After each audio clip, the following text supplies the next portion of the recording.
Ce samedi 3 juin 2017, Cristiano Ronaldo pourrait boucler une saison de rêve avec une victoire en finale de la Ligue des Champions, l'occasion idéale de faire un saut en arrière et de revenir sur le formidable destin de l'attaquant portugais. L'histoire de Cristiano Ronaldo dos Santos Aveiro débute sur l'île portugaise de Madère et plus précisément dans un hôpital de Funchal le 5 février 1985. Lorsque naît le petit Cristiano, difficile de s'imaginer que 30 ans plus tard son île sera marquée de son empreinte avec notamment un musée et un hôtel à son nom, sans oublier le petit aéroport local rebaptisé cette année Aéroport Cristiano Ronaldo. Très jeune, Ronaldo se passionne pour le football et le football le lui rend bien. Il tape ses premiers ballons dans le petit club d'Andorinha sous le regard attentif de son père, intendant du club, puis passe par les rangs du Clube Desportivo Nacional où il est repéré par le Sporting Portugal. À peine âgé de 11 ans, celui qui était alors supporter du Benfica débarque dans la capitale pour débuter sa formation et faire décoller sa carrière. Ronaldo a du talent, tout le monde l'a vite compris, mais le gamin vit mal l'éloignement avec sa famille et on raconte qu'il aurait jeté une chaise sur l'un de ses professeurs qui se moquait de son accent. Pour remédier à la situation, sa mère quitte Madère pour le rejoindre à Lisbonne. Et décidément, son début de carrière est compliqué puisqu'à 15 ans seulement, on lui détecte un problème cardiaque et il est contraint d'être opéré. Dans une interview accordée au Sun il y a quelques années, sa mère raconte « Les médecins du Sporting ont découvert que son cœur s'emballait trop. Après une série d'examens, ils ont décidé de l'opérer au laser. Le jour même, il était dehors. Heureusement, tout s'est bien passé et il ne se rendait même pas compte de la gravité de la situation. Je crois même qu'après l'opération, il courait encore plus vite. » Fin de citation. Oubliez ses problèmes de santé, le jeune Cristiano peut enfin lancer sa carrière avec l'aide de Laszlo Bologna. C'est l'ancien entraîneur du Stade Rennais qui décide de le lancer dans le grand bain dès ses 17 ans. Pour son premier match, il marque un doublé contre Moreirense et en une saison seulement, il attire les plus grands clubs, mais c'est Manchester United qui sera le plus efficace. Le légendaire Sir Alex Ferguson ne va en effet pas manquer sa chance de recruter le jeune talent. Au cours d'un match amical Manchester Sporting, Ronaldo impressionne et tape dans l'œil du technicien qui va tout faire pour le recruter. Une semaine plus tard, il s'envole pour Manchester et signe avec le club anglais contre 15 millions d'euros, une somme particulièrement élevée pour un joueur de 18 ans qui se révélera être un magnifique investissement. À son arrivée, le jeune Ronaldo demande à garder son numéro fétiche, le 28, mais Ferguson refuse et le pousse à accepter le 7, numéro mythique de Man U, celui des Beckham, Cantona, Charlton ou encore George Best. Cristiano Ronaldo devient alors CR7 et peut commencer à écrire sa légende. Sous le maillot mancunien, le Portugais ne tarde pas à se faire remarquer par ses dribbles et sa vitesse, mais déjà le jeune attaquant prouve aussi qu'il s'est marqué, scorant notamment en finale de FA Cup pour assurer le premier trophée majeur de sa carrière. Lors des mois suivants, il s'impose comme titulaire et marque son premier but en Ligue des Champions le 9 août 2005 contre Debrecen. 12 ans plus tard, il est le meilleur buteur de l'histoire de la compétition, mais nous y reviendrons un peu plus tard. Lors de la saison 2006-2007, Cristiano Ronaldo explose véritablement après 2 déceptions en équipe nationale, à savoir la finale de l'Euro 2004 perdue à domicile et marquée par ses larmes, puis la demi-finale de Coupe du Monde 2006 perdue face à la France. CR7 débute la saison tambour battant et s'impose comme le détonateur de Manchester. Cette année-là, il marque 17 buts et distribue 14 passes décisives en Première Ligue, propulsant son équipe vers le titre.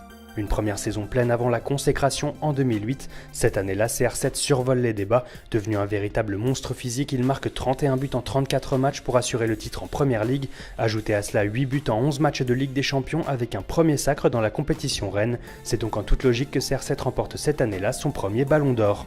La saison suivante est par contre un peu plus compliquée malgré un 3e sacre national consécutif. C'est pourquoi le 26 juin 2009, Cristiano Ronaldo décide de faire le grand saut et cède enfin aux sirènes du Real Madrid qui le courtisent depuis de longs mois. Avec un transfert estimé à 94 millions d'euros, il devient le joueur le plus cher de l'histoire et surtout la tête d'affiche des nouveaux Galactiques madrilènes avec Kaka et Benzema. Présenté devant un Santiago Bernabéu plein à craquer, le Portugais débute l'étape qui fera de lui l'un des tout meilleurs joueurs de l'histoire. Très vite sous le maillot madrilène, ces chiffres deviennent insensés, 26 buts en Liga la première saison, 40 la deuxième et jusqu'à 46 pour sa 3e année en Espagne. Le Portugais roule sur les défenses adverses et offre à son club en 2012 un titre de champion que le Real attendait depuis 4 ans. Mais si ces statistiques sont irréelles, le Portugais se heurte à un problème de taille qui porte un nom, Lionel Messi. Depuis l'arrivée de Ronaldo en Espagne il y a 8 ans, impossible de parler de lui sans évoquer Lionel Messi et inversement. Pendant ses 4 premières saisons de l'autre côté des Pyrénées, CR7 s'est heurté à un mur argentin. Messi a en effet raflé 4 ballons d'or consécutifs entre 2009 et 2012, ne laissant que les miettes à l'ancien du Sporting qui présentait pourtant des statistiques impressionnantes. Il faudra attendre 2013 pour que le rapport de force s'inverse enfin, avec 3 titres individuels suprêmes pour Ronaldo, assortis à 2 victoires en Ligue des Champions en 2014 et 2016. Dans quelques mois, CR7 pourrait même rejoindre son éternel rival avec 5 ballons d'or remportés. Mais au-delà des trophées, c'est dans les statistiques que les deux hommes se livrent le combat du siècle. Avec 349 buts, Messi est le meilleur buteur de l'histoire de la Liga, loin devant CR7 et ses 285 réalisations. Mais il faut dire que Ronaldo a passé beaucoup moins de temps en Espagne que son rival. Avec 367 buts en championnat dans sa carrière, Portugal, Angleterre et Espagne confondus, il devance d'ailleurs l'Argentin et fait office de meilleur buteur de l'histoire des grands championnats européens. Et le Portugais prend aussi sa revanche dans l'arène des compétitions, puisqu'il est le meilleur buteur de l'histoire de la Ligue des Champions avec 10 buts d'avance sur Messi. À aujourd'hui 32 ans, Cristiano Ronaldo semble meilleur que jamais, comme un bon vin. La preuve, il a donc raflé 2 des 3 derniers ballons d'or et semble avoir un boulevard pour remporter son 5e trophée, comme le rappelait récemment France Football. Mais surtout l'été dernier, le numéro 7 des Merengues a franchi un cap décisif pour écrire un peu plus sa légende. Le public français sait forcément de quoi je parle, puisque c'est en France que Ronaldo a réussi cet exploit. C'est en effet en tant que capitaine qu'il a mené sa sélection au titre à l'Euro 2016, premier sacre international de la sélection lusitanienne. Et pour que l'épopée soit encore plus belle, le parcours a été semé d'embûches. On se souvient tous de ses larmes lors de sa blessure en finale face aux Bleus. Qu'on ne s'y trompe pas, le sacre du Portugal était bien le sacre de Ronaldo, devenu une véritable légende dans son pays. Il est le joueur le plus capé de l'histoire de la sélection avec 138 apparitions sous le maillot portugais et bien sûr son meilleur buteur avec 71 réalisations.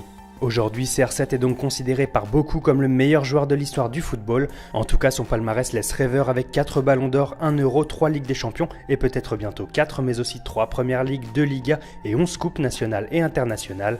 Mais surtout, le Lusitanien est bien plus qu'un joueur, c'est aussi une incroyable machine à cash doublée d'un homme d'affaires à succès. Avec plus de 275 millions d'abonnés sur les réseaux sociaux, Twitter, Instagram et Facebook confondus, il est le footballeur le plus suivi de la planète. Et depuis des années, ses contrats publicitaires explosent les records. En 2016, il était d'ailleurs le sportif le mieux payé au monde. Et aujourd'hui, plus besoin de vendre son image à des marques, CR7 crée ses propres marques. Il a déjà lancé son parfum et sa ligne de jeans par exemple, sans oublier l'hôtel et le musée qui portent son nom à Madère sur son île natale, comme un signe qu'une fois sa carrière terminée, Cristiano Ronaldo continuera à briller là où tout a commencé.